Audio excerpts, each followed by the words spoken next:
Welcome to the free audiobook version of The Everyday Pain Guide, your go-to guide when pain first strikes.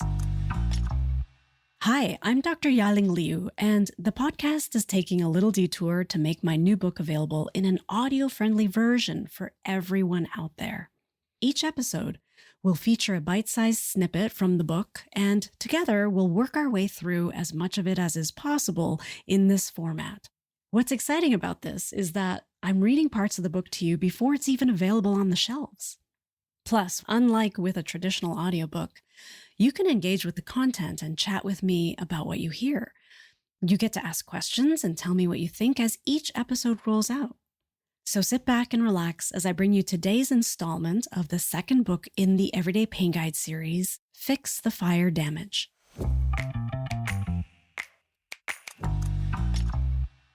Today, we're finishing up the second part of the Body Chemistry Action Plan, the Retrain Phase. We've been looking at how to help or ease the burden on body structures and biological processes that influence the garbage that we take in through our mouth, nose, and skin. And today, we are retraining the gut. The information, techniques, and suggestions discussed here are not intended as a substitute for your own medical care. Always consult a healthcare provider before implementing any advice referenced here.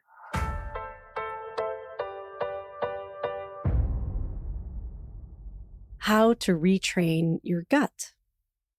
A healthy gut will help you control inflammation and pain, which makes retraining the gut an important part of this action phase. If you've taken time to release your big three and your sneaky three in the first action phase, you'll already be well on your way to improving your gut bacteria balance as a natural byproduct of those efforts. The part that needs retraining here is the gut wall, the barrier charged with selectively allowing things to get reabsorbed as needed while making sure to keep inflammatory troublemakers isolated and on track to be discarded. Given the importance of this gut barrier, retraining your body machine to become less sensitive and more tolerant relies on shoring up your gut wall integrity. It's true that genetic mutations can predispose us to certain food, chemical, or environmental sensitivities, and when your gut is more permeable than ideal, your food intolerances are amplified. But with a solidly intact gut wall, even with mutations, symptoms may never show up. What follows now is a table taken from a research paper of a study done in 2020 about intestinal permeability. In this table, you can see a list of nutrients that increase and decrease permeability.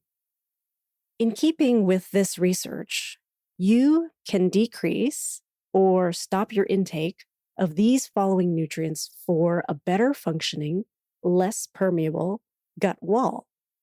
So these are the troublemakers. Number 1, gluten. That's found in wheat products, as you know, which are included in the big three. Gluten is also a known sneaky 3 irritant, as we discussed a few chapters back. Number 2, glucose. That's the main sugar to avoid as part of the big three. Number 3, fructose is another sugar to avoid as part of the big three. Number 4, bile acids. Those are released by the gallbladder into the intestines in response to fatty food intake, which leads us to number 5, fat. Particularly saturated fat is something you're already limiting as part of the big three. Number 6, ethanol. This is the intoxicating molecule in alcohol that you're already avoiding as part of the big three. Number 7, emulsifiers. These are FDA-approved additives in processed packaged food to keep ingredients like oil and water from separating. These are also already part of the big three, and they are suspected of causing insulin resistance, which increases blood sugar. As you can see, these 7 nutrients that cause greater permeability in the gut wall, resulting in inflammation and increased potential for pain, are mostly nutrients that you would be protected from when following the earlier steps to release the big three universally problematic categories of garbage. And just like with the big three, the underlying issue once again boils down to primarily a sugar problem, either by directly ingesting it in some form or by unwittingly spiking your body's blood glucose with things like fat, alcohol, or food additives. Now, take a closer look at the following 10 nutrients. These are the ones that favorably decrease your gut permeability, thereby limiting your chances of experiencing inflammation and pain. Increase your intake of these nutrients for a better functioning, less permeable gut wall. Number 1, short-chain fatty acids, or SCFAs. These are generally found in foods high in fiber, like legumes, beans, and oats. Vitamin D is primarily produced by your body in your skin from exposure to the sun, but can also be ingested in modest amounts by eating mushrooms, for example. Vitamin A is something you'll get in dark leafy green vegetables, red or orange foods grown in the garden, and organ meats like liver. Number 4, zinc is found in whole grains, some seafood, legumes, meat, and poultry. Number 5, anthocyanins is the term for the colored pigments found in red to purplish blue foods like berries, leafy vegetables, roots, and tubers. Number 6, cysteine. This is a semi-essential amino acid, which means the body doesn't make enough of it on its own and requires some through diet with foods like pork, beef, chicken, fish, lentils, oatmeal, eggs, low-fat yogurt, sunflower seeds, and cheese. Number 7, methionine. This is an essential amino acid, which means you must get this nutrient through food because your body does not make it at all. Examples of food containing methionine are turkey, beef, fish, pork, tofu, milk, cheese, nuts, beans, and whole grains like quinoa. Number 8, glutamine. This is a non-essential amino acid. Even though you make your own glutamine, research shows that taking additional glutamine in through your diet decreases your gut permeability. Glutamine is easily destroyed by heat, so uncooked foods like raw cabbage, and red cabbage in particular, raw beets, spinach, and parsley, these are all good sources of glutamine. Number 9, tryptophan. This is another essential amino acid that you need to eat because your body does not make it on its own. It also happens to boost the mood chemical serotonin. It's found in chicken, turkey, red meat, pork, tofu, fish, beans, milk, nuts, seeds, oatmeal, eggs, cheese, and chocolate. Number 10, arginine. This is an amino acid used to make proteins in the body for a number of beneficial features beyond gut permeability.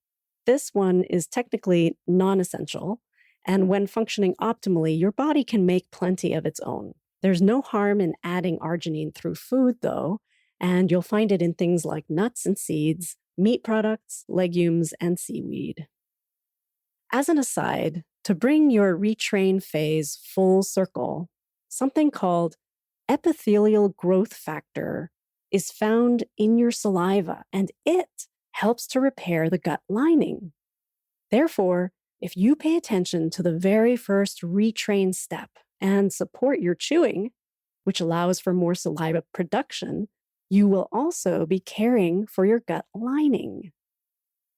Please refer to the companion manual, Fix Your Body Chemistry, for more detailed guidance about how to navigate the Body Chemistry Action Plan. The companion manual is a place for you to keep notes about your journey and track your progress.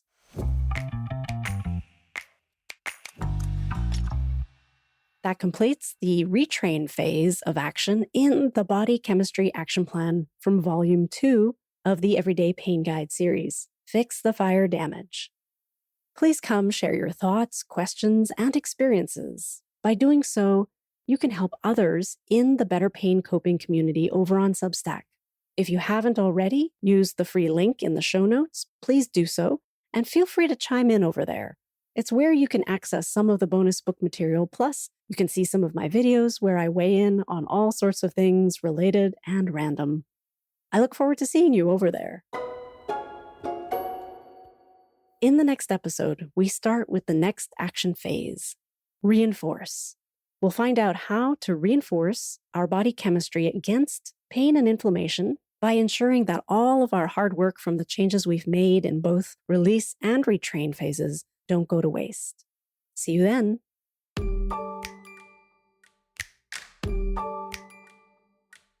This episode was an excerpt from The Everyday Pain Guide, your go-to guide when pain first strikes.